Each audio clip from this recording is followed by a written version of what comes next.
안녕하세요. 코인이슈입니다. 이번 주말도 어김없이 하락장이 찾아와서 기분 좋은 주말을 못 보내셨을 것 같습니다. 7월 달에는 호재 일정도 많고 많은 유튜버나 기사에서 상승장일 것이다 라는 이야기들이 많죠. 그래서 지금 매수하려고 기다리는데 지금 들어가야 하나? 아니면 좀 더 기다려야 하나? 고민하시는 분들이 많으실 거예요. 25일 오후부터 26일까지 비트파이넥스에서 8억 달러의 숏 포지션이 체결이 됐죠. 하나로 9천원 정도 된다고 합니다. 그래서 주말에 31,100달러까지 내려갔다가 다시 반등을 해서 현재는 35,000달러까지 올라온 상태네요.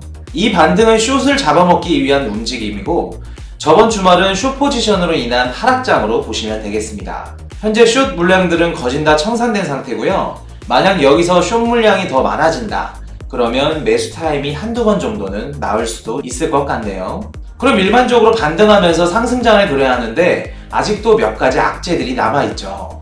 그럼 우리 앞에 있는 악재들과 호재들을 차례대로 보면서 예측을 해보면 되겠습니다. 비트코인 활성지가 2020년 7월 이후 가장 적어. 활성 지갑이 적다는 이야기는 연초 상승장일 때보다 50% 지갑이 줄었다는 뜻이죠. 그만큼 개미 투자자들이 비트코인 시장을 떠났다는 이야기고요. 지금 주변에 보면 다시는 비트코인 투자 안 해, 손절했다 등등 회의적인 시각으로 바라보시는 분들이 굉장히 많으실 거예요. 하지만 이건 반대로 세력들이 상승하기 전에 원하는 바닥이 거의 다 다져졌다 라는 의미이기도 합니다. 자, 전체 롱숏 비율을 보면 숏이 청산당한 비트파이넥스 제외하고는 롱과 숏이 50대 50이죠. 그만큼 시장이 불안하다는 증거고요. 전체 비율은 롱이 65대 35로 조금 더 많다고 볼 수 있겠네요. 비트메인이 인도한테 판매 예정이었던 채굴기 생산을 중단했다고 합니다. 우리가 코인에 투자를 하면 최소한 중국 탑3 채굴 업체는 알고 있어야 됩니다. 채굴장 소스가 굉장히 중요한 이유는 규모가 큰 채굴장은 많은 BTC를 보유하고 있고 운영비를 충당할 때 비트를 매도해서 캐시로 전환을 해서 운영을 하기 때문에 큰 영향을 줄 수밖에 없습니다. 그리고 채굴장은 세력들과 같이 움직이는 경우도 많기 때문에 굉장히 중요한 것이죠. 중국 3대 채굴 업체 비트메인, 가나안, 이방거지 이 세 가지는 꼭 알고 있어야 되는데요. 그 중에 비트메인은 채굴 및 채굴기를 개발하는 업체죠. 우리가 잘 알고 있는 우지안이 대표로 있었던 기업입니다. 비트코인 캐시를 만든 사람이 우지안이죠.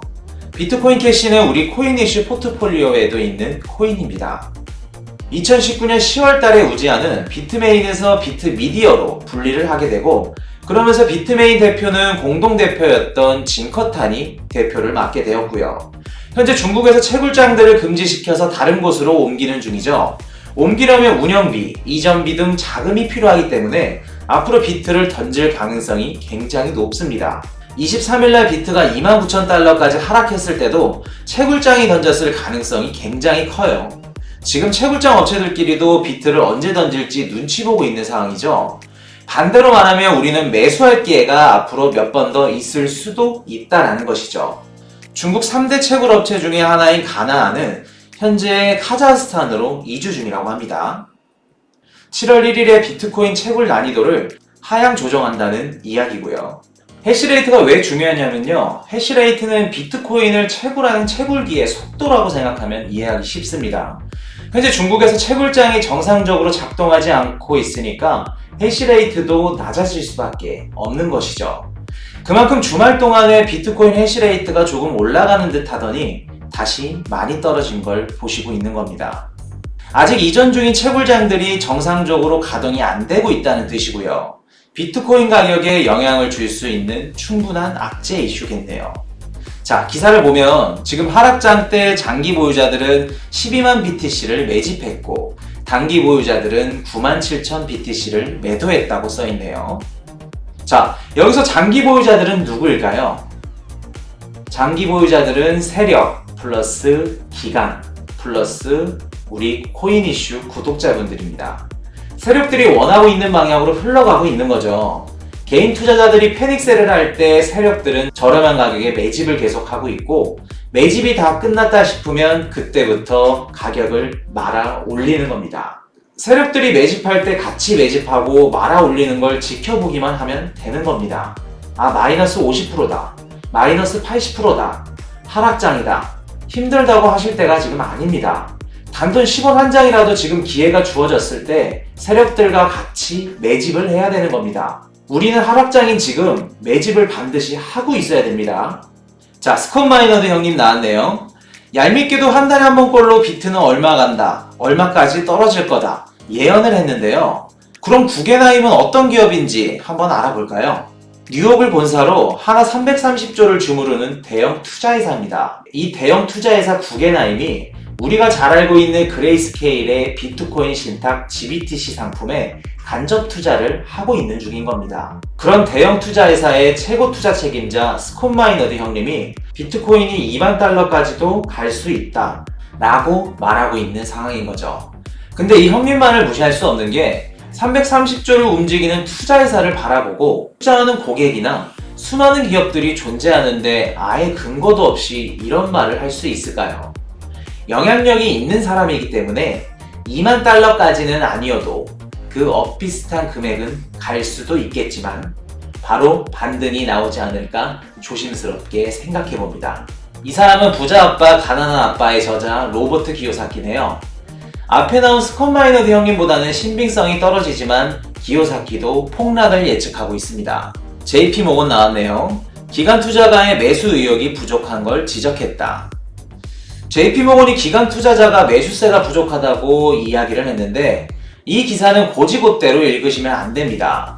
지금도 많은 기관과 기관 투자자들이 매집 중이고 저점을 잡으려고 온갖 퍼드 뉴스를 뿌리고 있죠. 기관들은 한 번에 매수를 하게 되면 금액이 크기 때문에 시장가에 바로 반영이 됩니다. 그렇기 때문에 떨어질 때마다 야금야금 제3자를 거쳐서 구매를 하기 때문에 알 수가 없습니다. 그리고 JP모건의 말은 기본적으로 신빙성이 떨어진다라고 봐도 무방합니다. 그레이스케일의 4조 5천억에 해당하는 상품들이 락업 기간이 6개월이 지났다.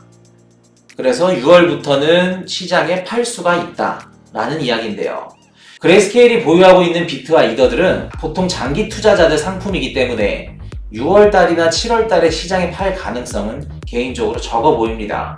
그리고 상식적으로 이번 연도는 SEC 전후로 해서 상승장이 그려지는 판인데 굳이 6월달에서 7월달에 팔 이유가 없죠. 자, 바베리 기사네요. 바베리는 중국 BTC 시거래소 대표이자 라이트코인 창업자 찰리 리의 친형으로 알려져 있죠. 내용을 보시면 7월 1일 공산당 창단 100주년 기념 행사까지 비트코인이 세일 기간이라고 적어놨네요. 저희 코슈분들도 세일 기간이라고 생각하시고 지금 계속 저점에서 분할로 주우셔야 됩니다. 지금까지 너무 우울한 이슈들만 있었죠?